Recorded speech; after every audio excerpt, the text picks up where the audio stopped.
مسیح کے قدوس اور بہت نام میں آپ سب کو سلام قبول ہو۔ پروگرام حتمی سچائی میں آپ سب کو ایک بار پھر خوش آمدید کہتی ہوں۔ پروگرام ہے حتمی سچائی اور اس میں بات کر رہے ہیں ہم کتاب الاستفسار پر۔ کتاب مرتب کی ہے ظفر اقبال صاحب نے، اور ان تمام پروگرام میں ہم اسی کتاب کے مختلف عنوان ہیں اس پر بات کریں گے۔ آج جو ٹاپک ہے بڑا ہی انٹرسٹنگ، نیک اعمال، اور اس پر گفتگو کرنے کے لیے ویلکم کروں گی اپنے پروگرام میں پروفیسر جناب شفیق کمل صاحب کو، جو کہ اپنے بڑے ہی منفرد انداز میں آج پھر بڑے مدلل اور مفسر انداز میں ان تمام اعتراضات پر بات کریں گے۔ اور امید کرتی ہوں کہ ان تمام پروگرام سے نہ صرف آپ کی ڈفرینٹ فیلسیز دور ہوتی ہوں گی، بلکہ آپ کو بہت سی چیزوں کے بارے میں نئے طریقے سے، نئے اینگل سے سوچنے کا بھی موقع ملتا ہوگا۔ پروگرام کا آغاز کرتے ہیں۔ پہلا سوال وہ کہتے ہیں، ظفر اقبال صاحب کا بھی ایک اپنا ہی انداز ہے، وہ اپنی ہر بات کا آغاز کرتے ہیں میں سوچ رہا ہوں۔ تو آج وہ سوچ رہے ہیں کہ جناب مسیح سلام علیہ ہمیں برے کاموں کی وجہ سے جہنم کی وعید تو سناتے ہیں، لیکن نیک اعمال کے صلے کے متعلق کچھ نہیں بتاتے۔ کیا ایسا ہی ہے سر؟ نہیں، ایسا نہیں ہے۔ پہلی بات تو میں اس سے اختلاف کرتا ہوں جو وہ کہتے ہیں کہ میں سوچ رہا ہوں۔ میرے خیال میں یہ اس نے روایتاً کہہ دیا ہے، صحیح، ایک تقیہ کلام ہے کہ میں سوچ رہا ہوں، جبکہ وہ ہرگز سوچتے نہیں۔ سوچنے والے کو مفکر کہتے ہیں، اور جو مفکر ہوتا ہے وہ گہری نظر رکھتا ہے۔ تو ظفر صاحب کی جو نظر ہے وہ طائرانہ نظر ہے، یہ گہری نظر سے سپرفیشل وہ دیکھتے ہیں۔ تو اس لیے یہ کہنا کہ میں سوچ رہا ہوں، نہیں، مجھے نہیں لگتا کہ وہ، کاش کہ وہ واقعی سوچ کے آگے بڑھیں اور پھونک پھونک کر قدم رکھے تو ان کو یہ ساری سچائیاں نظر آ جائیں۔ آپ کا سوال یہ ہے کہ برے کاموں کی وجہ سے جہنم کی وعید تو بائبل سناتی ہے، لیکن نیک مال کے صلے کا کہیں کوئی ذکر نہیں، کوئی 72 حوروں کا ذکر کیوں نہیں، اور ٹھنڈی نہروں کا ذکر کیوں نہیں؟ اصل میں بات یہی ہے کہ آپ کے لاشعور کے اندر ایسی چیزیں پھرتی ہیں تو آپ کو وہی چیزیں ستاتی ہیں، تو اس لیے آپ اپنی اینک سے جب دوسروں کو دیکھتے ہیں تو آپ کو وہ چیزیں مسنگ ہوتی ہیں تو آپ پریشان ہو جاتے ہیں۔ کہتے ہیں جی کہ نیک مال کا کہیں نیک مال کے صلے کا ذکر نہیں۔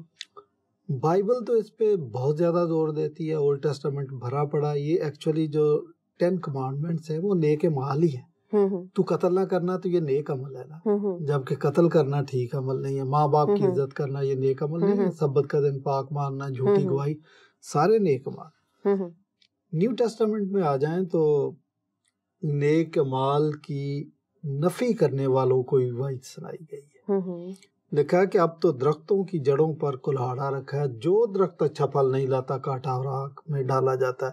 تو یہ تو نیک اعمال پہ ایمفیسائز کیا ہے۔ اور جو بنی اسرائیل کی آخری کتاب تھی اس میں ملاکی نبی ان کو وارننگ دیتے ہیں کہ تم اپنے باپ دادا کے ایام سے ہی میرے آئین کے منحرف رہے ہو۔ تو یہ تو نیک مال کی طرف اشارہ ہے کہ انہوں نے نیک مال نہیں انحراف کیا ان سے، بلکہ مسیح یسوع نے تو تمثیلاً بلکہ میں کہتا ہوں عملاً شو کیا نیک مال والی بات، کہ ایک انجیر کے درخت پہ پھل ڈھونڈنے گئے تھے۔ تو مسیح یسوع کی عادت تھی وہ سٹیج سیٹ کرتے تھے۔ بعض لوگ کہتے ہیں کہ اگر وہ موسم نہیں تھا تو وہ پھل ڈھونڈنے کیوں چلے گئے تھے۔ انجیر کے درخت میں 2 دفعہ پھل لگتا ہے۔ بہرحال یہ ہمارا موضوع نہیں ہے۔ پھل دیکھنے گئے، پھل نہیں ملا تو مسیح یسوع نے اس پر لعنت کر دی کہ آئندہ تجھ پر کبھی پھل نہ لگے۔ چند دن کے بعد یسوع مسیح اسی راستے سے واپس آئے، اور میں سمجھتا ہوں دانستہ واپس آئے تاکہ شاگرد دیکھیں، کیونکہ انہوں نے تو سٹیج سیٹ کرنا تھا ان کو سمجھانے کے لیے، صحیح، ایک پریکٹیکل ایگزامپل دینے کے لیے۔ آڈیو ویژول اسی کو کہتے ہیں۔ تو میں کہتا ہوں آڈیو ویژول جیسی مسیح دیتے تھے شاید ہی کسی کو دینی آتی ہے۔ انہوں نے کہا تمہارے پاس کوئی سکہ ہے، ہاں جی دکھاؤ، اس پر کس کی تصویر ہے، کیسر کی۔ اس سے بہتر آڈیو ویژول اور کیا ہوتا ہے؟ زبانی بتاتے ہو سکتا ہے اتنا بہتر سمجھ نہ آتا۔ اور بھی کئی جگہوں پر آپ یہ دیکھیں گے کہ وہ تو آڈیو ویژول ہی کرتے تھے۔ بعض لوگ آج بھی اعتراض کرتے ہیں کہ انجیر کے درخت پہ لعنت کرنا تو کوئی اچھا کام نہیں، یہ کیا کیا؟ واقع درخت پہ لعنت کرنا کوئی اچھا کام نہیں ہے، لیکن یہ تو آڈیو ویژول کر کے دکھایا تھا کہ اگر انسان کے پاس خوبصورت لباس ہو، خوبصورت شکل ہو، اور وہ اعمال نیک نہ ہو، نیک نیتی نہ ہو تو وہ لعنت کے قابل ہے۔ پھر ہم بالکل انجیر کے اس درخت کی مانند ہے جس پر خوبصورت پتے تو لگے ہوئے ہیں، اس کے ساتھ آپ کھڑے ہو کے سیلفی لے لیں لیکن اس کے اندر پھل نہیں ہے، پریکٹیکلی وہ آپ کے لیے یوزلیس ہے۔ یوزلیس ہے۔ پھر نیو ٹیسٹامنٹ میں تو یہ بڑی کلیئر بات لکھی ہے کہ انسان کو نیک اعمال کے لیے خلق کیا گیا، یہ کرے۔ پھر مسیح یسوع نے ایک اور بات کہی کہ تمہاری روشنی آدمیوں کے سامنے چمکے۔ تو روشنی یا نور تعلیم کے لیے بھی ہو سکتا ہے، ہمارے اعمال کے لیے بھی ہو سکتا ہے، ہمارے اخلاق کے لیے، ہمارے بیہیویئر کے لیے، ساری باتیں۔ تو یہ کہنا کہ اعمال پہ زور ہی نہیں دیا گیا، ایمفیسائز نہیں کیا گیا، اس کا کوئی صلہ نہیں ہے، آپ سمجھتے نہیں۔ بائبل ان ساری باتوں کا بیان کرتی ہے، بلکہ اینڈ میں روز قیامت مسیح یسوع جب پوچھے گا تو اس وقت نیک مال کا ہی پوچھنا۔ مسیح یسوع کہے گا کہ میں بھوکا تھا تم نے مجھے کھانا نہیں کھلایا، تو یہ نیک عمل ہی تھا۔ اس کی بات پرسو گی، میں ننگا تھا تم نے مجھے کپڑا نہیں پہنایا، میں بھوکا تھا تم نے کھانا نہیں کھلایا، میں قید میں تھا تم نے میری خبر گیری نہیں کی۔ تو یہ سب کیا ہے؟ نیک اعمال ہی۔ تو بعض پرس جو ہے وہ نیک اعمال یا ہولسٹک مشن کی بات ہے۔ بلکہ مسیح یسوع جو مشن کرتے تھے وہ صرف دوائیا کورس نہیں لوگوں کو گا کے سنا دیتے تھے، ہولسٹک مشن تھا۔ یائر کی بیٹی کو اگر زندہ بھی کیا تو فوراً کہا کہ اس کو کچھ کھانے کو بھی دو۔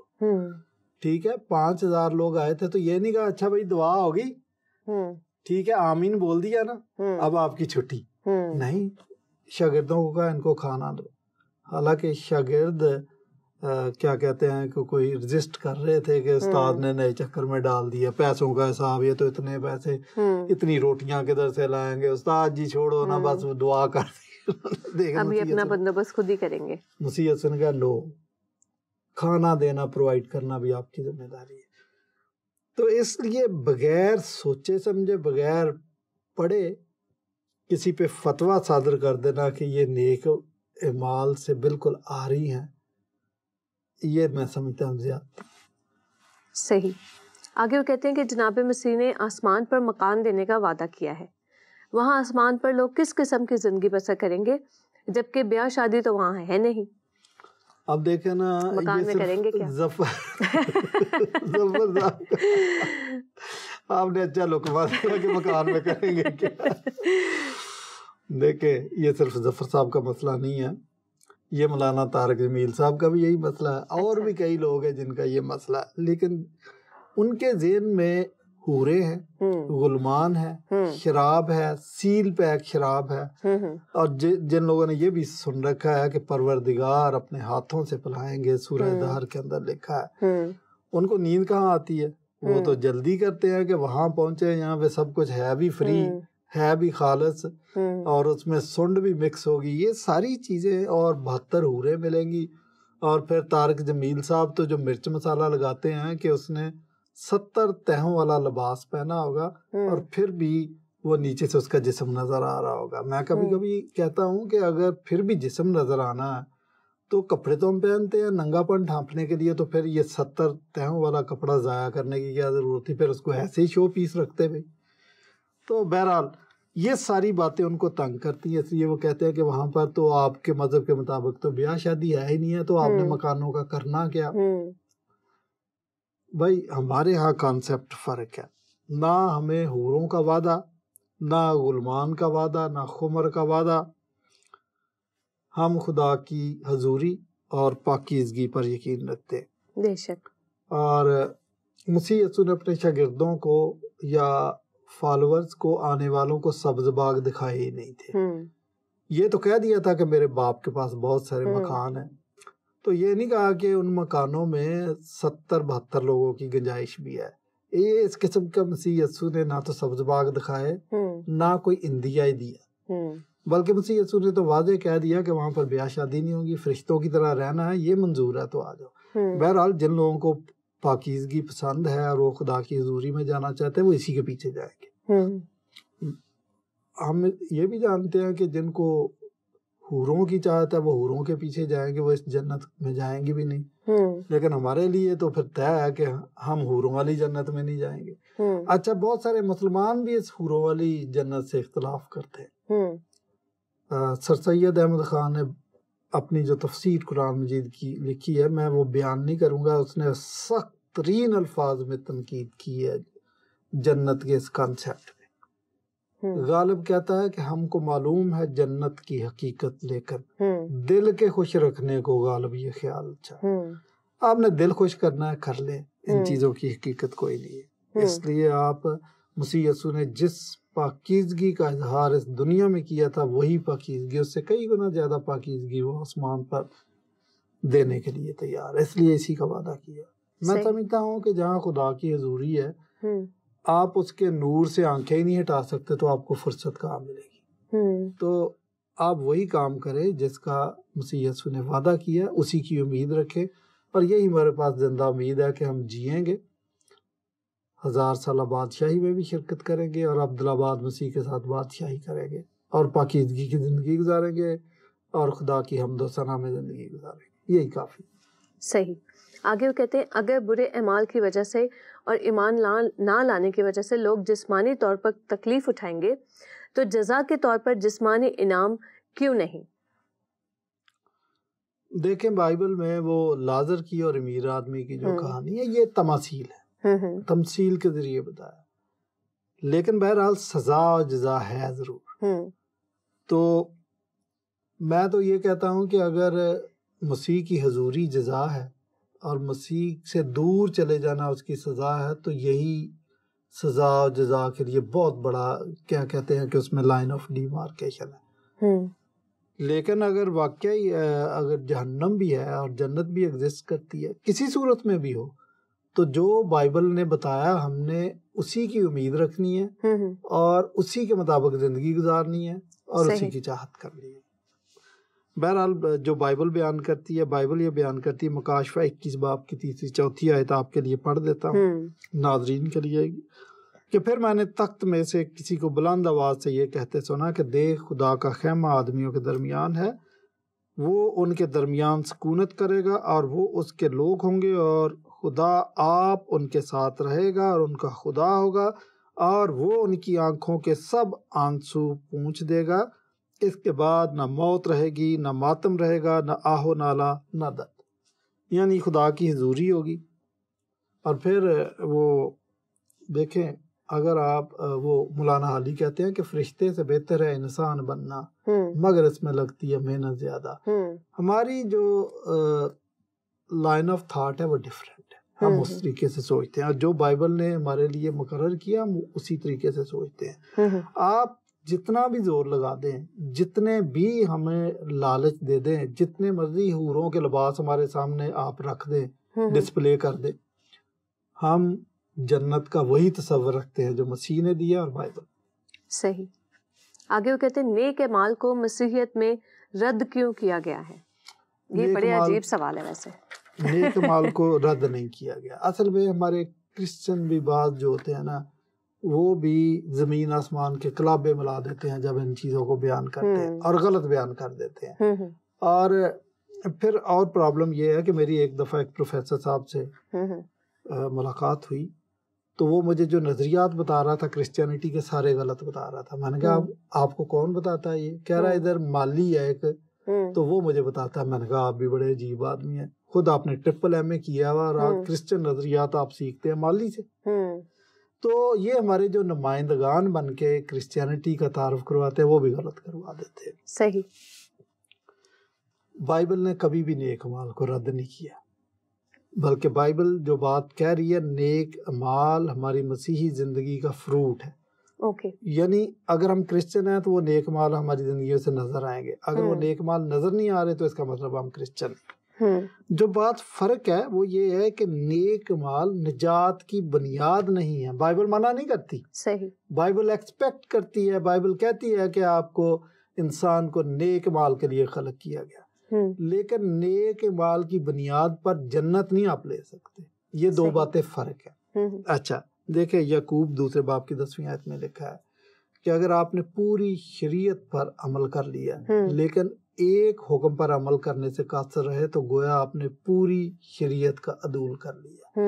تو جب پوری شریعت کا عدول ہو جاتا ہے تو لکھا ہے کہ گناہ کی مزدوری موت ہے, تو پھر تو ہم موت کے حقدار ہیں اور مزدور اپنی مزدوری کا حقدار ہے. تو جب مزدور اپنی مزدوری کا حقدار ہے تو وہ یہ نہیں کہہ سکتا کہ اچھا جو نیکیاں کی ہیں اس کا تو مجھے صلہ دے دو, جو گناہ کیا اس کی مزدوری نہیں میں نے لینی, آپ اس کے حقدار ہیں, یہ بھی ملے گی. تو میں اس کو اس طریقے سے سمجھا دیتا ہوں کہ ایک کشتی ہے 2 چپوں سے چلتی. اگر آپ ایک سائیڈ والا چپو چلائیں اور ایک سائیڈ والا نہ چلائیں تو کشتی سیدھی نہیں چلے گی, دائرے میں گھومتی رہے گی. اب آپ دوسری سائیڈ کا چلا دیں اور پہلی سائیڈ والا بند کر دیں تو پھر دوسری سائیڈ کو دائرہ بنائے گی لیکن چلے گی دائرے میں. جب آپ دونوں چپو چلائیں گے تو کشتی سیدھی چلے گی. صحیح, اور کسی منزل پہ پہنچ پائے گی, کسی منزل پہ پہنچ پائے گی. ہمارا بھی یہ جو سلسلہ ہے ایک چپو ایمان کا ہے, ایک مال کا ہے. جب تک آپ دونوں چپو نہ چلائے نا تو آپ کی کشتی سیدھی نہیں چل سکتی. دیکھیں ابراہیم ایمان لایا تھا لیکن ایمان کو ثابت کیسے اس نے کیا؟ اپنے عمل سے کیا. ٹھیک. تو وہ جو فروٹ ہے, اگر فروٹ نہیں لگا تو وہ تو بے پھل پودا ہوا نا پھر. صحیح. تو یہ ساری باتیں ہیں, ان کو سمجھنا. ٹھیک, جیسے جناب مسیح بھی کہتے ہیں کہ درخت اپنے پھلوں سے پہچانا جاتا ہے. درخت آپ اونٹ کٹاروں سے جو ہے انجیر اور انجیر کے درخت سے کانٹے نہیں ایکسپیکٹ کرتے. جی جی. آگے وہ کہتے ہیں کہ اس کا مطلب تو یہ ہوا کہ نجات ایمان سے ہے, اور وہ کہتے ہیں کہ اس کا آپ کوئی حوالہ پیش کریں. جی جی, حوالہ دیکھیں نا, زیادہ تر تو لوگ نیو ٹیسٹامنٹ سے رومیوں کو خط کر کے راست باز ایمان سے جیتا رہے گا. مارٹن لوتھر کو تو یہی والا رومیوں والا پسند آیا تھا کہ راست باز ایمان سے جیتا رہے گا, یعنی راست باز کو ایور لاسٹنگ لائف ایمان کے وسیلے سے ملتی ہے. تو اب بعض لوگوں نے یہ کہنا شروع کر دیا کہ یہ ایمان سے نجات گویا نیو ٹیسٹامنٹ کا کانسیپٹ ہے. صحیح. ٹھیک ہے, یہ کنسیپٹ اولڈ ٹیسٹامنٹ میں بھی موجود تھا. اچھا, صحیح. جو بہت سارے لوگوں کو نہیں پتا. حبقوق کی کتاب میں لکھا ہے کہ صادق ایمان سے جیتا رہے گا.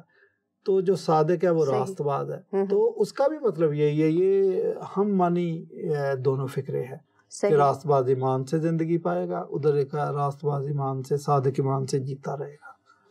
یہی وجہ ہے کہ اولڈ ٹیسٹامنٹ میں جتنے بھی ایمان کے ہیرو ہیں وہ ایمان کی وجہ سے ہیرو ہیں. عبرانیوں 11ویں باب میں جو ہے وہ ایمان کی وجہ سے ہیرو ہے, اور ایمان ان کا مسیح یسوع کے کفارے پر تھا, ان کا بھی ایمان تھا.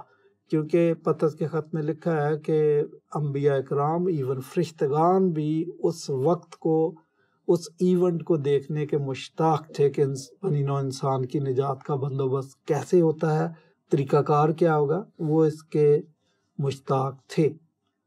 تو یہ ساری چیزیں ہیں. صحیح. آگے وہ کہتے ہیں کہ مگر اولڈ ٹیسٹامنٹ میں تو زیادہ تر حکموں پر عمل کرنے کی بات کی گئی ہے, تو پھر اولڈ ٹیسٹامنٹ میں جتنے لوگ ہیں وہ کیسے بچیں گے؟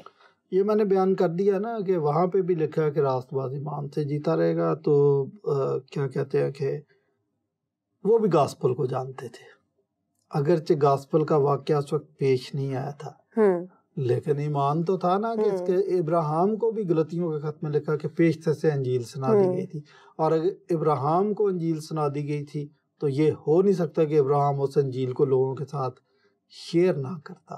وہ شیئر کرتا تھا. انبیاء اکرام اس گاسپل سے واقف تھے, البتہ ایگزیکٹلی وہ واقعہ کب رونما ہوتا ہے دیٹ از ڈفرنٹ تھنگ. مثلاً آپ شادی کی تاریخ مقرر کر دیتے ہیں کہ اس لڑکے کی شادی ہوگی, تو پیرنٹس کو, رشتہ داروں کو جن کو کارڈ پہنچ جاتے ہیں ان کو پتا ہے کہ شادی ہونے والی ہے فلاں تاریخ کو ہوگی. یہ بھی پتا ہے کہ لڑکا لڑکی ایک ساتھ کھڑے ہوں گے, لڑکی نے ریت ویل پہنی ہوگی, لڑکے نے سوٹ پہنا ہوگا, 2 لڑکیاں سائڈ پہ کھڑی ہوں گی, پادری نکاح پڑھائے گا, یہ سب پتا ہے. یہ بھی پتا ہے کہ ٹرینٹی چرچ میں نکاح ہوگا. لیکن پھر بھی نکاح کیسے ہوگا, اس وقت وہ کیسے لگ رہے ہوں گے, ماحول کیا ہوگا, اس کے لیے چشم دید بن کے ان کو دیکھنا وہ بہت فرق ہوتی, وہ ایک اعزاز کی بات ہے. تو اولڈ ٹیسٹامنٹ والوں کو جو ایمان کے ہیروز ہے دے نیو اٹ, ان کو پتا. صحیح. بلکہ ایمان لانے کے بعد ہی وہ عمل کرتے تھے. جیسے ابراہیم پہلے ایمان لایا پھر اس نے اپنے بیٹے کو قربان کیا. تو یہ کہنا کہ وہ ایمان سے نہیں بچیں گے, ایمان کو نہیں جانتے تھے, بھائی ابراہیم کو تو چھوڑ دیں, ابراہیم کو تو چھوڑ دیں, راہب کی بات کریں. بالکل بالکل. جب اس کو یقین آیا تو پھر اس نے اس پر عمل کر کے دکھایا. صحیح. اور اپنی جان تک کی پرواہ نہ کی. جی جی بے شک. ایسے ہی. ٹھیک. تو اگین آپ کی وہی بات مجھے یاد آ رہی ہے کہ میں سوچ رہا ہوں نہیں, بلکہ ان کو کہنا چاہیے کہ میں صرف اوپر سے دیکھ رہا ہوں اور پک کر رہا ہوں. اوپر سے دیکھ رہا ہوں. آگے وہ کہتے ہیں کہ مگر اولڈ ٹیسٹامنٹ کے وقت تو صلیبی واقعہ رونما نہیں ہوا تھا. وہی آپ کی بات جو آپ نے ابھی کہی. تو وہ راست باز کیسے ٹھہر سکتے ہیں؟ دیکھیں, ایمان لانے کے لیے چشمدید گواہ ہونا ضروری نہیں ہے. صحیح. کیونکہ آپ کو پتا جو چشمدید گواہ تھے یا جنہوں نے واقعے کو دیکھا تھا, مسیح یسوع نے ان کو کہہ دیا کہ تم تو دیکھ کر ایمان لائے ہو, ٹھیک ہے, یہ بھی ویلڈ ایمان ہے, لیکن زیادہ مبارک کون ہے جو بغیر دیکھے ایمان لاتے. صحیح. تو 3 قسم کے سیٹ ہیں لوگ ایمانداروں کے. ایک وہ ہے جب یسوع مسیح نے صلیب پر جان دی, اور یہ لوگ ایماندار ان واقعات کے چشمدید گواہ تھے, مسیح یسوع کے جی اٹھنے کے گواہ تھے, اور کہتے ہیں کہ ہم نے اس کو دیکھا اور چھوا تو ہم اس کی گواہی دے رہے. ایک تو یہ لوگ ہیں, تو ان کا بھی ایمان تھا, ٹھیک ہے. ایک وہ ہے کہ ابھی واقعہ ہوا نہیں ہے, وہ اس سے پہلے ہی ہیں, لیکن ایمان ان کا ہے. اب دیکھیں جو چشمدید گواہ ہے, زندگی ان کی بھی ایمان سے بچتی ہے. یہ نہیں ہے کہ چونکہ ہم چشمدید گواہ ہم نے دیکھ لیا لہٰذا ہم بچ گئے. نو نو نو. ایمان لانا ضروری ہے کہ یہ ہمارے گناہوں کی خاطر صلیب پہ چڑھا, ٹھیک ہے, اور ہمیں معافی ملی, اپنے گناہوں کا اقرار اور معافی, یہ ساری لوازمات ضروری. صحیح. بلکہ ایمان لانا تو ٹھیک ہے, یہ بھی آپ کی ذمہ داری میں شامل ہو جاتا ہے کہ جو ایمان آپ لائیں, اس ایمان کو, اس انجیل کے پیغام کو آپ دوسرے لوگوں تک ٹرانسفر بھی کریں. صحیح. ٹھیک ہے. ایک گروہ وہ ہے جو صلیبی واقعہ رونما ہونے سے پہلے تھا, انہوں نے دیکھا نہیں ہے, لیکن ان کو پتا ہے کہ صلیبی واقعہ کیسے ہوگا, وہاں پر کیا کیا چیزیں ہوں گی. تو وہ بھی پیشتر سے یسوع مسیح پر ایمان لاتے تھے. تو اس صورت میں ایمان کی جو شک ہے وہ دونوں کے لیے ایک جیسی. صحیح. اب بعد والے جن میں ہم بھی شامل ہیں, ہم بھی دیکھیں نہ, ہم چشمدید گواہ نہیں ہیں, لیکن ایمان ہم رکھتے ہیں کہ مسیح نے یہ سب کچھ کیا, ہمارے گناہوں کی معافی کے لیے کیا, اس لیے ہم ایمان سے بچتے ہیں. تو ایمان کی حد تک ساری کیٹیگریز تینوں, وہ پہلے تھی, وہ اس کے ہم اثر تھے یا بعد میں تھے, سب ایک جیسے. تو اس کا مطلب یہ ہے کہ جو پرانے عہد نامے کے لوگ ہیں, یعنی جناب مسیح کے آنے سے پہلے کے لوگ ہیں, وہ بھی نجات پا سکتے ہیں. نجات پائی ہے, ان کو ایمان کے ہیروز کہا, گواہوں کا بادل کہا. صحیح. بالکل. نجات یافتہ. بالکل. آپ دیکھیں کہ نجات یافتہ بھی ہیں, بلکہ ہم جو نجات یافتہ, ان کے لیے لفظ استعمال ہوتا ہے کہ وہ باپ ابراہیم کی گود میں پہنچ گئے. صحیح. تو وہ نجات یافتہ تھے نا. صحیح. اچھا, ایک اور سوال, یہ ظفر اقبال صاحب کا تو سوال نہیں ہے, لیکن ایسے ہی میرے ایک ذہن میں ایک بات ہے, تو میں نے کہا آپ سے کلیریفیکیشن لے لیں. اکثر مسیحی حضرات بھی اس بڑی کنفیوژن کا شکار ہیں کہ کیونکہ نجات کا منصوبہ پایا تکمیل تک پہنچا, کفارہ کا عمل ہو گیا, اب تو جو ہے ہم بری الذمہ ہیں, اب ہم چاہے اچھے اعمال کریں چاہے برے اعمال کریں, کیونکہ ہم نے بیپٹزم لے لیا یا جناب مسیح کو قبول کر لیا, تو بس اب ہماری چھٹی, اب اعمال کا کوئی اس میں عمل دخل نہیں رہا نجات میں. تو ایسا ہی ہے. آپ کے سوال دو ہے ایکچولی. نمبر 1 کہ بعض لوگ کنفیوژن کا شکار ہیں کہ کفارہ ہو گیا لہٰذا اب ہمیں کھلی چھٹی, ہم جو مرضی کرتے پھریں, اب ہمیں ایک سرٹیفکیٹ مل گیا, do whatever you want to do. دیکھیں یہ جو کفارہ ہے یا نجات ہے, اٹس ناٹ لائسنس ٹو سن.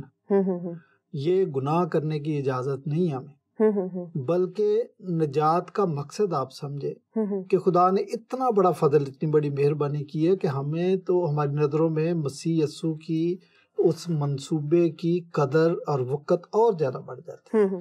تو اس کی عزت میں, اس کے احترام میں ہمیں گناہ سے اجتناب کرنا چاہیے.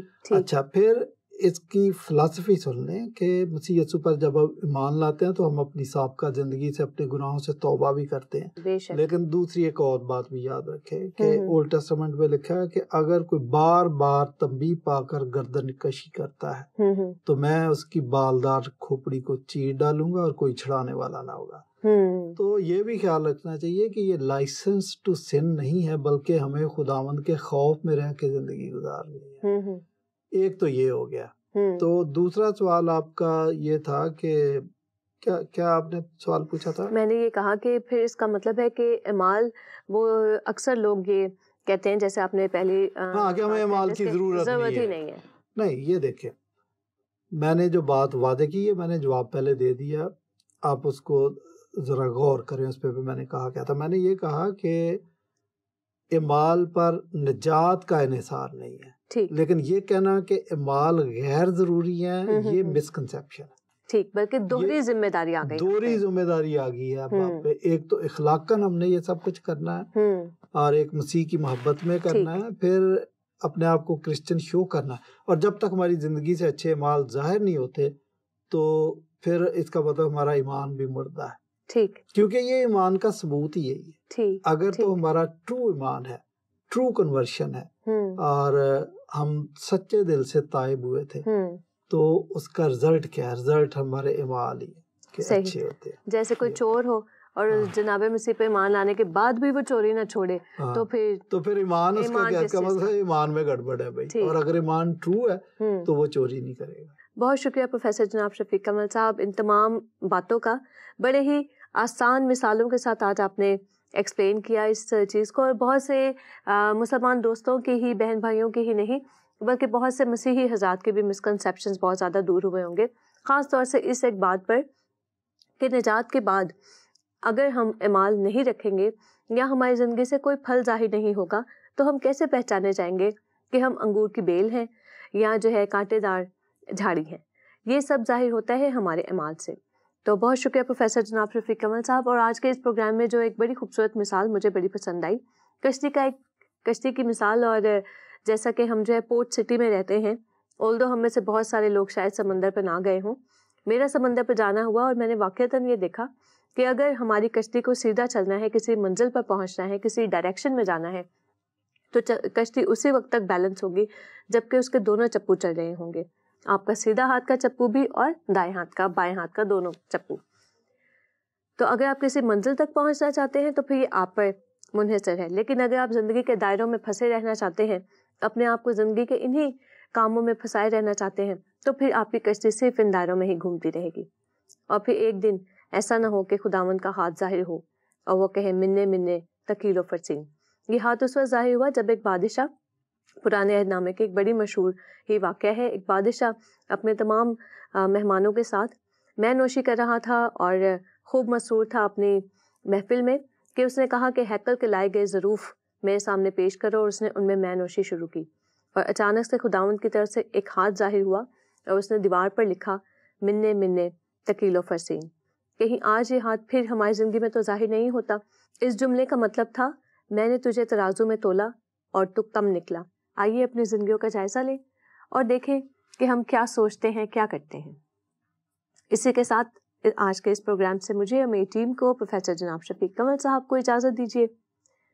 سچ کو دیکھیے، سچ کو جانیے، سچ کو کھوجیے، اور جب سچ مل جائے تو اسے قبول بھی کیجیے۔ اسی کے ساتھ خدا حافظ۔